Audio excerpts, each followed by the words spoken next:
Hello student, एक बार फिर आपका स्वागत है इस क्लास में जिसमें हम लोग पढ़ रहे हैं क्लास 10th की मैथमेटिक्स, जिसका चैप्टर आज स्टार्ट करने वाले हैं। नया चैप्टर जिसका नाम है अर्थमेटिक प्रोग्रेशन। चैप्टर ये 5th है, अर्थात एपी पढ़ने वाले, जिसे हिंदी में हम लोग कहते हैं समांतर श्रेणी, समानांतर श्रेणी या समानांतर श्रेणी, कुछ भी आप कह सकते हैं। सबसे पहले हम एपी को समझेंगे, क्या उसकी कॉन्सेप्ट है उसको समझेंगे, फिर चलेंगे एक्सरसाइज 5.1 पर। ये क्वेश्चन फर्स्ट भी हमने लिख रखा है, जिसमें हमें कुछ ये स्टेटमेंट गिवन है और उनको समझ के हमें ये बताना है कि अगर हम इसको वेरीफाई करें तो ये एपी बनेगी कि नहीं बनेगी। तो वो बाद की बात है, सबसे पहले हमें एपी को समझना पड़ेगा कि एपी आखिर होती क्या, अर्थमेटिक प्रोग्रेशन या समानांतर श्रेणी होती क्या।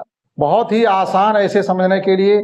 और हम लोग पर डे जो गणित वगैरह पढ़ते हैं या टेबल ही पढ़ते हैं या काउंटिंग करते हैं, ये सब हमारी एपी में ही होती हैं। जैसे मान लीजिए कि आपने 2 की टेबल को पढ़ा, 2 की टेबल पढ़ी, 3 की पढ़ी, कोई भी टेबल पढ़ी। जैसे हमने 2 की टेबल पढ़ी, 2 1 जा 2, 2 2 जा 4, 2 3 जा 6, 2 4 जा 8, आगे तक भी जा सकते हैं, कोई टेबल खत्म थोड़ी होती, लेकिन हमने अपनी सुविधा के लिए 2 10 जा 20 तक ही लर्न करते हैं। अब आप देखिएगा कि जो ये एपी है, इसका ये फर्स्ट टर्म बोला जाता है, जहां से स्टार्ट करते हैं वो बोला जाता है फर्स्ट टर्म। एपी का फर्स्ट टर्म पता होना बहुत जरूरी है, नहीं गिवन हो तो वो निकालना पड़ता है। उसके बाद आप देखिएगा कि इनके बीच में जो डिफरेंस है, यहाँ पर जो डिफरेंस है वो क्या हर जगह सेम है।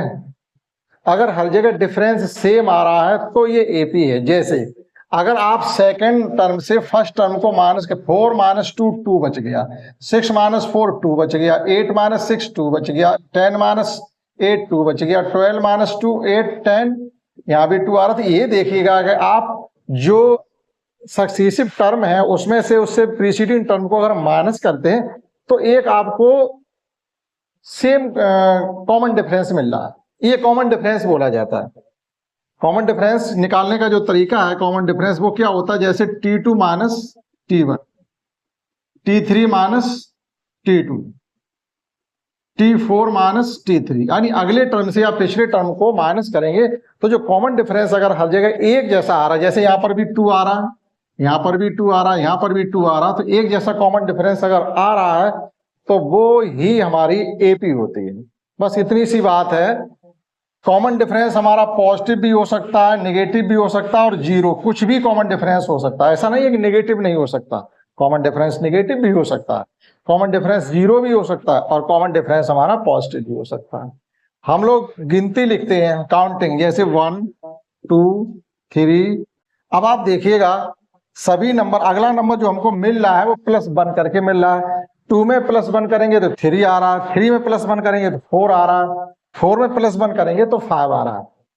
या हम ये कह सकते हैं कि नेक्स्ट टर्म से उससे प्रीसीडिंग टर्म को अगर हम माइनस करते हैं तो हमेशा डिफरेंस 1 ही आ रहा है। जैसे 10 - 9 1, 9 - 8 1, 8 - 7 1, 7 - 6 1, 6 - 5 1, कॉमन डिफरेंस सेम आ रहा है। तो ये भी हमारी एक एपी।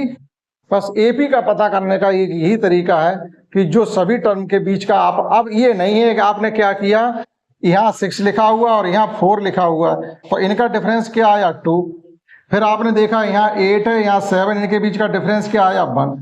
ऐसे नहीं पता करेंगे कि हम इस प्रकार से एपी किसी टर्म से किसी टर्म को भी माइनस करके फिर कॉमन डिफरेंस एक जैसा फाइंड करना चाहे, वो नहीं होता। आपको तुरंत अगले टर्म से उससे प्रीसीडिंग टर्म को, next term minus preceding term, common difference 9 - 8, common difference 1 है। इस प्रकार से चलेंगे। 3 - 2, 2 - 1, अगर कॉमन डिफरेंस हमारा सेम आ रहा है तो वही हमारी एपी होगी। ये इतनी एपी समझने की कॉन्सेप्ट है। इसमें क्या होता है, ये फर्स्ट टर्म कहा जाता है, ठीक, और अगले टर्म से पिछले टर्म का जो डिफरेंस निकलता है और वो सेम आ रहा है तो वही हमारा कॉमन डिफरेंस कहा जाता है। अगर ये सब जैसे कॉमन डिफरेंस एक जैसे सभी टर्म के बीच के आ रहे हैं तो गिवन जो श्रेणी जो होती है वो हमारी एपी में होगी। ये है एपी की कॉन्सेप्ट। समझते हैं क्वेश्चन फर्स्ट को, एक्सरसाइज 5.1 के। हमसे यहाँ क्या कहा गया है, in which of the following situations, जो ये सिचुएशंस गिवन है इनमें does the list of the numbers involved makes as a arithmetic progression. अगर हम इनकी नंबर की लिस्ट बनाएं तो क्या एपी बन रही है या नहीं बन रही है। बन रही है तो फिर वजह क्या है, वजह वही होगी, कॉमन डिफरेंस हमारा सेम आ रहा, next term minus preceding term का कॉमन डिफरेंस सेम आ रहा है तो भाई उन्होंने कहा एंड भाई अगर एपी है तो क्यों एपी है, वजह क्या होती है T2 minus T1 is equal to T3 minus T2 is equal to T4 minus T3 is equal to T5 minus T4, ये वजह है। फर्स्ट में क्या कहा गया, ये क्वेश्चन फर्स्ट में 4 पार्ट है, 3 लिखे, एक नहीं लिख पाया, वो बाद में बताते हैं। The taxi fare after each kilometre when the fair of ₹15 for the first kilometre and ₹8 for each kilometre additional है, ₹8 एडिशनल किलोमीटर। अब ये कहा गया जैसे कभी कभी हम लोग किसी बड़े शहर में चले जाते हैं, वहां जो टैक्सी चलती है उनका चलने का जो फंडा होता वो ये होता है, आप टैक्सी में बैठ गए, कुछ लोग क्या करते हैं यहाँ से बैठे 50 कदम पे उतर गए, कोई 1 किलोमीटर पे उतर गया, कोई 800 मीटर पे उतर गया, कोई आधा किलोमीटर पे उतर गया। तो उनका क्या होता है कि आप चाहे 1 किलोमीटर पे उतरिए चाहे 1 किलोमीटर के पहले उतरिएगा, उनका मीटर अगर गिर जाएगा तो वो रुपए उनके फिक्स हैं, इतने तो आपको देने ही पड़ेंगे। आप ये नहीं कह सकते यार हम तो थोड़ी दूर के लिए बैठे तो आप 5 रुपए ले लो, नहीं, वो उतना फिक्स है। अब आप एडिशनल किलोमीटर जैसे जैसे चलेंगे तो वो उनका क्या रखते हैं, 2 किलोमीटर ₹2 पर किलोमीटर या ₹4 पर किलोमीटर या ₹8 पर किलोमीटर, वो आपके उसमें एडिशन होते जाएंगे। तो यहाँ पर भी यही कहा गया है कि आप किसी टैक्सी में बैठ जाते हैं तो फर्स्ट किलोमीटर का तो आपसे ₹15 लगेगा। फर्स्ट किलोमीटर का मतलब है चाहे तो आप पूरा 1 किलोमीटर अपना कवर करो, चाहे 900 मीटर पर उतर जाओ, चाहे 800 पर उतर जाओ, चाहे आधा किलोमीटर पर उतर जाओ, कहीं भी आप ड्रॉप हो जाइएगा, आपको देने ₹15 ही पड़ेंगे।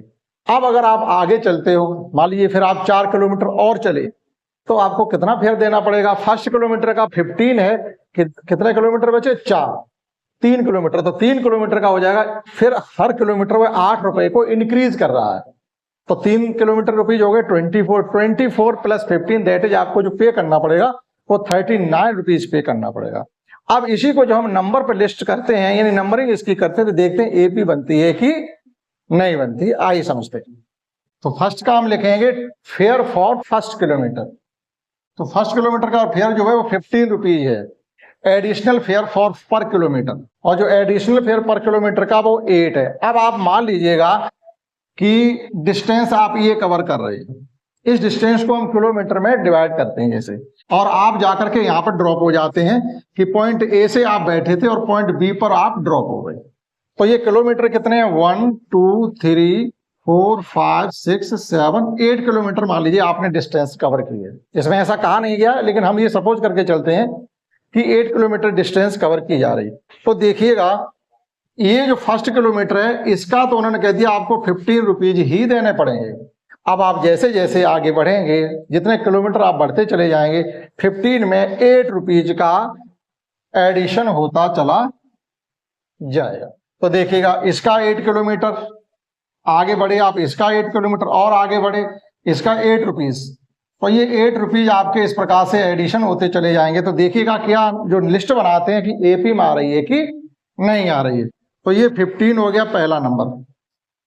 दूसरा क्या आ जाएगा, यहां पर अगर हम 2 किलोमीटर चले होते तो कितने रुपए देने पड़ते, 15 + 8 दैट इज 23। अब अगर हम यहाँ पर और आते 3 किलोमीटर उतरते तो ₹8 और बढ़ जाते, तो अब आपको रुपए कितने देने पड़ेंगे, 23 में 8 का एडिशन करेंगे तो ये हो जाएंगे आपके 31, फिर हो जाएंगे 39, फिर हो जाएंगे जाके आपके 47, फिर हो जाएंगे आके आपके 55, और 55 में जब आप और 8 का एडिशन करेंगे तो 63। इस प्रकार से आप चलते चले जाएंगे। तो नंबर जो हमारे मिलेंगे जाकर के वो ये है। 1 किलोमीटर चल के आप ड्रॉप हो गए तो ₹15, 2 किलोमीटर आपको ₹23 देने पड़ेंगे, 3 किलोमीटर आपको 41 देने पड़ेंगे, 4 किलोमीटर, 5 किलोमीटर, 6 और 7, 8, इसी प्रकार से आपका फेयर बढ़ता चला जाएगा। अब आपको देखना ये है कि क्या इनके बीच का कॉमन डिफरेंस हर जगह सेम है कि नहीं है। तो देखिएगा हमने 8 का एडिशन हर जगह कर रहे तो कॉमन डिफरेंस तो सेम होगा ही। आप चेक भी कर सकते हैं, जैसे T2 minus T1 is equal to T3 minus T2, 23 minus 15 is equal to 31 minus 23। आप देखिएगा यहाँ पर भी 8 है और यहाँ पर भी 8 है। आप किन्हीं भी 2 टर्म के बीच का डिफरेंस फाइंड करेंगे तो 8 ही आने वाला है। इस प्रकार से since because common difference between 2 terms that is successive and preceding terms will be same, या is same that is given situation in AP। तो जो सिचुएशन आपको गिवन है वो AP में होगी, क्यों, कॉमन डिफरेंस हमारा हर जगह सेम आ रहा है। तो फर्स्ट जो सिचुएशन गिवन है वो हमारी एपी में है, hence given situation in AP. इस प्रकार से इस क्वेश्चन को करने के लिए उन्होंने कहा है। पढ़ते हैं दूसरी सिचुएशन को। सेकंड सिचुएशन क्या हमको गिवन है, the amount of the air present in a cylinder, एक सिलेंडर में कुछ एयर प्रेजेंट है, when A vacuum pump removes 1/4 of the air remaining in the cylinder eight A time. ये कहा जा रहा है कि एक सिलेंडर में कुछ एयर है, एक सिलेंडर में कुछ एयर है, कैसे भी समझ सकते हैं आप, अपनी जेब का अमाउंट ले सकते हैं, सिलेंडर की जरूरत क्या है, ठीक है। यहां पर हमको एक सिलेंडर गिवन है इस प्रकार से ये, और इसमें कुछ एयर है, एक पंप से इस एयर को बाहर निकाला जाता है। मान लीजिएगा कि इसमें एयर जो है वो हर बार 1/4 निकल जाती है।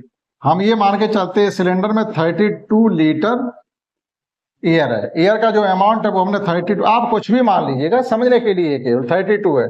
अब एक बार में जब आपने इसको पंप किया तो जो भी एयर है उसका 1/4 पार्ट बाहर हो गया, 1/4 पार्ट बाहर हो गया। तो 32 का 1/4 पार्ट जब बाहर होगा तो ये हो जाएगा जाकर के आपका 8, जो भी अमाउंट है उसका 1/4 रिमूव हो रहा है। यह लिखा हुआ है vacuum pump removes 1/4 of the air, जो है उसकी 1/4 एक ही बार में बाहर हो जाती है। या ऐसे मान के चलिए आपकी जेब में 32 रुपीज है और आपसे कहा जाता है आप दुकान पे जाइएगा और इसका जो पैसा आपकी जेब में है, मान लीजिए 32 रुपीज ही है, उसका 1/4 आप खर्च करके आइए। तो 32 का 1/4 means fourth part, that is 32 का फोर्थ पार्ट जो होगा वो 8 रुपीज होगा। तो आप एक बार में 8 खर्च करके आ जाए, ठीक। तो पहले आपने 8 खर्च किया, अब आपकी जेब में कितने बचे, 24।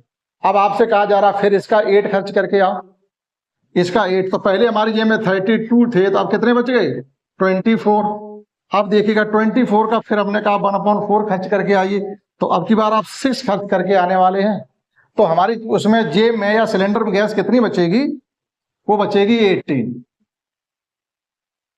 अब आप फिर से कहा कि या तो आप सिलेंडर माने तो पंप करिएगा या आप दुकान पे जाके पैसे खर्च करिएगा, तो आप 18 का आपने फिर 1/4 खर्च कर दिया। तो 18 का 1/4 खर्च करने का मतलब है कि आपने 4.5 4.5 लीटर या 4.5 रुपए आप फिर खर्च करके आ गए। तो आपकी जेब में बचा क्या, हमारी सीरीज चल रही 32, 24, 18 से 4.5 खर्च करोगे तो बचेंगे हमारे 13.5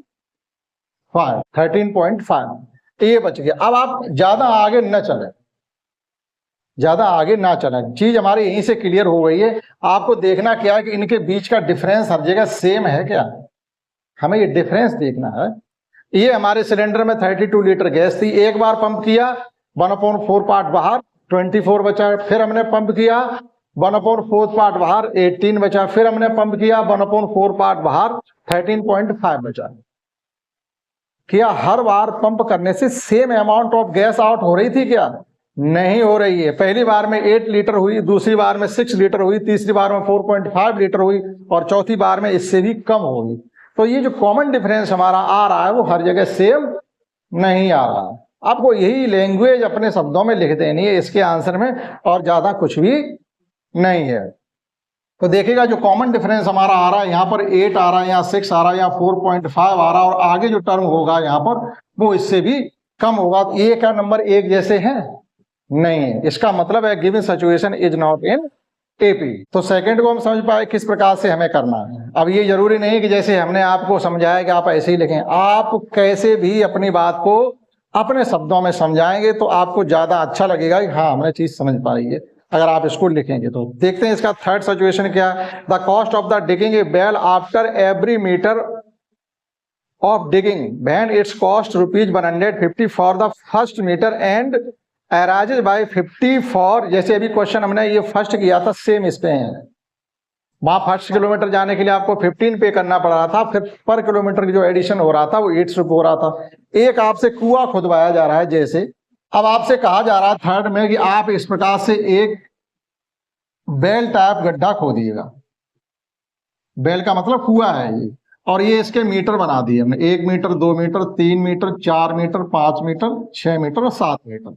ये 1 2 3 4 5 6 7 कितना भी कर सकते हो, हमें केवल समझना है, क्या कहा गया है कि आपने पहला 1 मीटर जे गहराई को जब खोद लिया है तो आपका जो अमाउंट बन गया वो 150 रुपीज आपका क्लियर हो गया। 150 रुपीज पहला मीटर खोदने के लिए आपको 150 रुपए मिलेंगे। अब जैसे जैसे आप नीचे मीटर बढ़ाते जाएंगे आपकी मजदूरी 50 रुपए बढ़ती चली जाएगी। आपने 2 मीटर जैसी खोद पाओगे तो 150 वो प्लस 50 200 रुपए। फिर आपने 1 मीटर और बढ़े तो 200 में 50 और जोड़ दो 250 रुपए। इस प्रकार से आप अपना 50 रुपए का अमाउंट बढ़ाते चले जाइएगा जैसे जैसे आप गहराई में बढ़ते चले जाए, ये आपका अमाउंट बढ़ता चला जा रहा है। अब आप देखिएगा जो हमने ये लिस्ट फॉर्मेट की है क्या इनके सबका जो डिफरेंस है वो एक जैसा है? बिल्कुल है। देखिएगा यहाँ पर डिफरेंस 50 का है, यहाँ डिफरेंस 50 का, यहाँ डिफरेंस 50 का, यहाँ डिफरेंस 50 का, यहाँ डिफरेंस 50 का। ये डिफरेंस हर जगह अगर सेम आ रहा है तो given numbers will be in AP, ये हमको बताना था। तो थर्ड पोजीशन जो सिचुएशन है वो भी हमारी एपी में है। आप ऐसे ही करके समझा दीजिएगा, ये आपने शब्दों में जो चाहो वो लिख सकते हो अपनी बात समझाने के लिए। पढ़ते हैं इसकी चौथी सिचुएशन जो कि यहाँ नहीं है, हमें लिखनी पड़ेगी। फोर्थ सिचुएशन को समझते हैं। ये कहा गया कि आपका पैसा कुछ अकाउंट में जमा है, आपका बैंक अकाउंट होगा। बैंक अकाउंट तो लगभग आज की डेट में सभी के हैं, नहीं होगा तो कम से कम जनधन योजना तो होगी। तो देखिएगा सबके बैंक अकाउंट होते हैं और बैंक अकाउंट में जो हमको पैसा इंटरेस्ट के रूप में रिटर्न मिलता है वो कंपाउंड इंटरेस्ट के रूप में मिलता है। अब हमें यहाँ पर दो चीजें समझनी पड़ेंगी, एक होता सिंपल इंटरेस्ट, एक होता कंपाउंड इंटरेस्ट। जिसे आपने पढ़ रखा होगा और नहीं पढ़ रखा है तो आप 2 सेकंड दे करके आप उसे भी समझ लीजिएगा। जो सिंपल इंटरेस्ट होता है वो क्या होता है, जो पैसा आपने डिपॉजिट किया है या किसी से रेंट पे मतलब लिया है उसी पर हमेशा इंटरेस्ट लगेगा। यानी जो भी आपका प्रीमियम था यानी जो मूलधन था उसी पे हमेशा आपका ब्याज या इंटरेस्ट लगेगा। लेकिन कंपाउंड में क्या होता है, पर ईयर जो भी आपका प्रिंसिपल था उसमें आपका इंटरेस्ट एडिशन हो जाएगा और नए ईयर्स के लिए आपका नया प्रिंसिपल बन जाएगा, फिर उस पर इंटरेस्ट बैंक देगी। अगली साल वो हमारा प्रिंसिपल प्लस इंटरेस्ट एडिशन होकर के सेकेंड ईयर थर्ड ईयर के लिए वो नया प्रिंसिपल बन जाएगा। ये होता। तो जैसे यहाँ पर हमारा जो बैंक में अकाउंट रुपया है वो 10,000 डिपॉजिट है और कंपाउंड इंटरेस्ट लिखा हुआ है कि हमें बैंक कंपाउंड इंटरेस्ट दे रही है 8% पर एनम। 8% पर एनम का मतलब है 100 रुपीज पर आपको 8 रुपए मिलेंगे एक साल बाद, यानी टोटल मिलेगा आपको 108। तो जो आपका कंपाउंड इंटरेस्ट निकालने का रिलेशन होता है वो होता है ए बराबर 1 + r/100 पावर n होता है। उसके अनुसार अगर हम चलेंगे तो वहां से समझ सकते हैं, नहीं तो हम क्यों अपना सीधा सीधा समझे ना। देखिएगा फर्स्ट ईयर में तो एसआई होता, हम एसआई ही निकाल के चलेंगे। SI for first year, SI for first year. First year में हमें कितना ब्याज मिलेगा, जाकर 10,000 का 8% डायरेक्ट निकाल लीजिए आप। 10,000 का 8% तो सीधा सीधा 800 रुपए हो गया। ठीक, ये 1 वर्ष का हो गया। अब सेकेंड ईयर के लिए प्रिंसिपल क्या होगा, अगर यहीं पर सिंपल इंटरेस्ट होता सेकेंड ईयर के लिए प्रिंसिपल हमेशा 3,000 ही रहता, थर्ड ईयर के लिए प्रिंसिपल हमारा 10,000 ही रहता। प्रिंसिपल बदलता नहीं है सिंपल इंटरेस्ट में। लेकिन कंपाउंड इंटरेस्ट में पर एनम है तो ठीक, क्वार्टरली है तो ठीक, हाफ ईयरली है तो ठीक। लेकिन आपका क्वार्टरली में 3 महीने बाद प्रिंसिपल बदल जाएगा, हाफ ईयरली में 6 मंथ के बाद प्रिंसिपल बदल जाएगा और पर एनम में आपका 12 मंथ के बाद प्रिंसिपल बदल जाएगा। तो सेकेंड ईयर के लिए जो यहाँ प्रिंसिपल होगा वो क्या होगा वो देखेगा। P फॉर तो सेकेंड ईयर के लिए प्रिंसिपल हो जाएगा हमारा 10,000 + 800 दैट इज 10,800। ये सेकेंड ईयर का प्रिंसिपल हो गया। अब देखिएगा सेकेंड ईयर जब हमारी फिनिश हो जाएगी तो इंटरेस्ट कितना निकलेगा जा करके, तो SI for second year, second year का सिंपल इंटरेस्ट। सेकेंड ईयर के लिए एसआई हो जाएगा 10,000 का आप 10,800 का आप 8% फाइंड करिएगा तो क्या निकलेगा जाके आपका 8 या 64, यानी 800 तो रहेगा, 800 का और निकाल लीजिएगा 8% तो कितना हो जाएगा जाकर 8 या 64 रुपीज और आ जाएगा ना। तो आपका हो जाएगा, मल्टीप्लाई कर दिएगा इसमें 8 या 64, 8 बन जा 8 सॉरी 864, 800 तो हर वर्ष आता रहेगा, लेकिन अभी कितना बढ़ गया, 800 और बढ़ गया, तो 800 का आप 8% निकालोगे तो 64 रुपए निकलेगा, तो 864 हो गया। अब देखिएगा थर्ड ईयर के लिए प्रिंसिपल, थर्ड ईयर का प्रिंसिपल हो जाएगा हमारा 10,800 प्लस 864। इनका जो हम एडिशन करेंगे तो ये आ जाएगा हमारा 11,664। देखिएगा यहाँ 64 तो अपनी जगह सेफ रहेंगे, 8 प्लस 8 16 की 6 कैरी 1 यहाँ आ जाएगी, जीरो के बदले में 1, ये 11,664। अब आप ज्यादा ना चलिएगा, आप चाहो तो 4 ईयर का भी फाइंड कर सकते, 5 का करते रहिएगा, लेकिन क्या आप देख रहे हैं प्रिंसिपल तो हमारा निकल रहा है, रेट ऑफ इंटरेस्ट भी निकल रहा है, तो जो इतना 3 टर्म हमको मिल गए इनकी लिस्ट बनाते हैं, ठीक है। तो पहली हमारी थी 10,000, फिर आया हमारा 10,800, फिर आया हमारा है तीसरा 11,664। आप यहीं से निकालिएगा T2 minus T1 is equal to T3 minus T2, ये निकलेगा जाके 10,800 माइनस 10,000 इज इक्वल टू ये 11,664। तो यहां पर जो डिफरेंस आया वो आया हमारा केवल 800 का, और यहां डिफरेंस देखिएगा कितना आ रहा है, माइनस का 10,800 और करिएगा, तो यहां पर जो डिफरेंस हमारा आ रहा है 864 का आ रहा। क्या ये डिफरेंस सेम है? नहीं है, हर बार अमाउंट हमारा बदल जाएगा। अब की तीसरी वर्ष के लिए जो प्रिंसिपल रेट ऑफ इंटरेस्ट आपको लेना पड़ेगा वो लेना पड़ेगा तीसरी वर्ष के लिए 864 पर। 800 तो रहेंगे ही, 800 पहली साल का आ गया, दूसरी साल का 64 आ गया, और तीसरी साल का आपका आ जाएगा 800 और 64, दोनों का इंटरेस्ट कितना निकलेगा जाकर के वो, तो इस पर आ जाएगा 0.8 और इस पर आ जाएगा आपका 64.8 यानी समथिंग इस प्रकार से कुछ आने वाला है। कहने मतलब ये है जो हमारा ये कॉमन डिफरेंस आ रहा है वो सेम नहीं आ रहा। ये हमने आपको डिटेल में समझाने को उसके सिंपल इंटरेस्ट की हेल्प से हमने जो कंपाउंड इंटरेस्ट का फार्मूला होता है उसका यूज नहीं किया। कहने मतलब ये जो ये सिचुएशन है वो हमारी एपी में नहीं है, क्योंकि कंपाउंड इंटरेस्ट हर वर्ष चेंज हो रहा है। ये था क्वेश्चन फर्स्ट। आइए समझते हैं next second question. Next question second समझते हैं, क्योंकि फिर ज्यादा लेंथी हो जाएगा। तो पहला क्वेश्चन हमने आपको बता दिया, एक क्वेश्चन इसमें और बताते हैं, फिर नेक्स्ट क्लास में बताएंगे। हमें यहाँ क्या गिवन है सेकंड क्वेश्चन में, ए और डी गिवन है। आपको इस एपी के फर्स्ट 4 टर्म को लिखना है। ए पता है यानी कॉमन डिफरेंस पता है, फर्स्ट टर्म पता है, तो एपी लिखना बहुत आसान है। तो एपी लिखना आसान क्यों है? क्योंकि होता क्या है, हमको T1 गिवन है, T1 A है, तो T2 होता है फिर A प्लस D, और T3 होता है A प्लस 2D, और T4 होता है A प्लस 3D।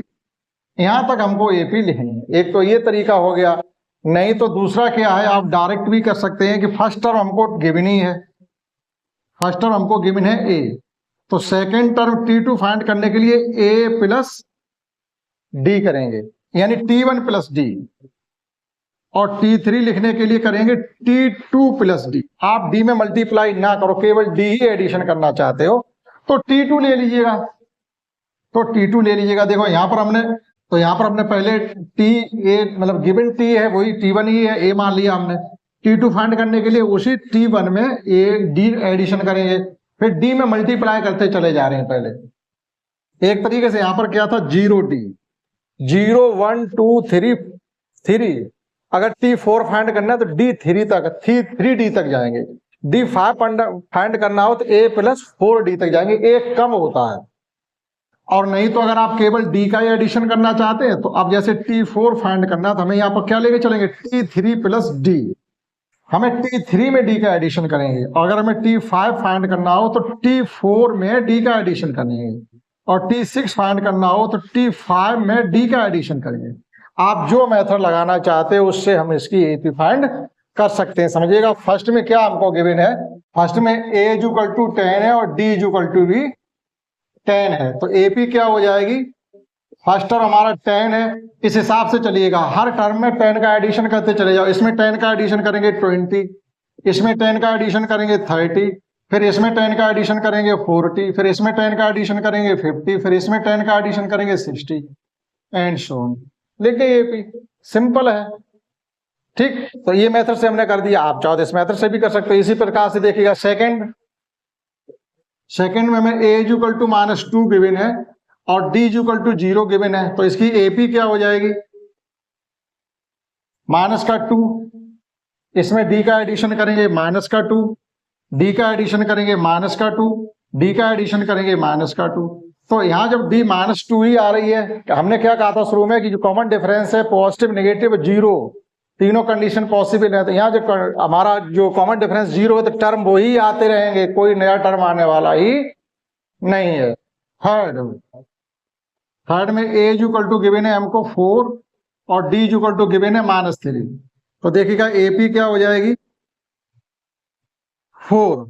अगले टर्म में हमें ये एडिशन करना है, तो 4 - 3 दैट इज 1। अब इसमें हमें -3 एडिशन करना है, तो दैट इज -2। अब इसमें हमें -3 एडिशन करना, दैट इज -5, -8, -11। हर बार -3 इसमें आप बढ़ाते चले जाइएगा, और नहीं तो कॉमन डिफरेंस आप फाइंड करिएगा 1 - 4 -3, -2 -1 -3 -5, और इसको माइनस करेंगे तो प्लस हो जाएगा, तो आएगा आपका माइनस ही का 3 हर जगह आ रहा। इस प्रकार से ये थर्ड हो जाता है। फोर्थ देखिएगा, फोर्थ में a इक्वल टू -1 है और d इक्वल टू है हाफ, तो AP कितनी हो जाएगी, यानी हाफ हम हर बार बढ़ाने वाले हैं। किसी व्यक्ति का आप पर 1 रुपया है और आप 50 पैसे उसे दे आए, तो उसका अभी भी कितना बचा, 50 पैसे उसका अभी भी आपकी तरफ है, तो AP हो जाएगी -1। जैसे ही हाफ दे देंगे फिर आ जाएगा -1/2। ठीक, अब इसे आप हाफ और दे रहे हैं, तो अब की बार उसका रेंट पूरा खत्म हो जाएगा। ठीक, अब आप उसे फिर हाफ देंगे तो अब आपके उस पर हाफ हो जाएंगे, फिर हाफ और दिया है तब उस पर आपका 1 हो जाएगा, फिर हाफ और दिया है तब उस पर आपका 1.5 हो जाएगा, मतलब हाँ 1.5 हो जाएगा, दैट इज 3/2। और फिर हाफ जब उसको और दे देंगे तो उस पर आपके 2 हो जाएंगे। समझिएगा एक बार फिर, हम इस प्रकार से चल रहे थे कि आपकी तरफ किसी दुकानदार का 1 रुपया है और आप उसे 50-50 पैसे दे करके चुकाना चाहते हैं, या ये कहिएगा कि हमने 1 रुपया आपसे लेने के बाद अब आपको हम 50 पैसे ही देते रहेंगे जितने दिन चाहेंगे उतने दिन तक। तो पहले 1 रुपया आपने उससे लिया, अब उसका पहले आपने क्या दे दिया, 50 पैसे दे दिया, तो उसके आपकी तरफ 50 पैसे बचे तो माइनस से शो होंगे। अब वो भी 50 पैसे आपने रिटर्न कर दिए तो 0 हो गया, बैलेंस बराबर। लेकिन आप फिर उसको 50 पैसे दे आए, फिर 50 पैसे देने बाद उसकी तरफ आपका 1 रुपया हो गया, 1.5 हो गया, 2 हो गए। इस प्रकार से आपके पैसे बढ़ते चले जाएंगे और आपकी एपी बनती चली जाएगी। आप अपनी भाषा में समझने की कोशिश करें। ठीक, गणित की भाषा क्या है वो बनी रहने दीजिएगा। और लास्ट है, अब की बार आपको इसमें एडिशन करना है माइनस के दोनों ही नंबर हैं, दोनों ही नंबर नेगेटिव हैं, यानी डी ए इक्वल टू भी हमारा माइनस का 1.25 है और डी इक्वल टू माइनस का 0.25 है। आप इसको 50 पैसे समझ के चलेंगे, 25 पैसे, 1 रुपए 25 पैसे और 25 पैसे समझ के चलेंगे। तो एपी बनाने के लिए हमें क्या करना है, तो फर्स्ट टर्म तो हमारा माइनस का 1.25 ही रहेगा। यहां पर आप क्या कर रहे हैं, यहां पर आप उधार ले रहे हैं बार बार, हर बार जाते 25 पैसे की टॉफी ले आते उसके खाते में लिखवा देते हैं। तो पहले आप ले आए जाकर के 1 रुपए 25 पैसे के अकाउंट में लिख दिया, फिर कहे भैया एक टॉफी और 25 वाली दे देना, अकाउंट में लिख देना, पापा दे देंगे। तो अब की बार उसके कितने हो गए आपकी तरफ, माइनस का 1.5 यानी 1.5 रुपया हो गया। फिर गए आप 25 पैसे एक और ले आए, तो अब उसके हो जाएंगे माइनस का 1.75। अब की बार 2 रुपए हो गए पूरे, फिर हो जाएंगे जाकर के माइनस के 2 रुपए 25 पैसे। इस प्रकार से बढ़ते चले जाएंगे और ये आपकी एपी बनती चली जाएगी, क्योंकि आप हर बार उधार ले रहे हैं। -25 का ही एडिशन करेंगे तो माइनस में ही माइनस का एडिशन करेंगे तो जो अमाउंट आएगा वो माइनस का ही आने वाला है। तो ये एपी इस प्रकार से बन गई है आपके 5 क्वेश्चंस की। तो इस क्लास में हमने आपको क्वेश्चन फर्स्ट और सेकंड समझाने की कोशिश की। आशा करता हूँ आपने समझ पाए होंगे। इस क्लास में इतना ही, दैट्स इट।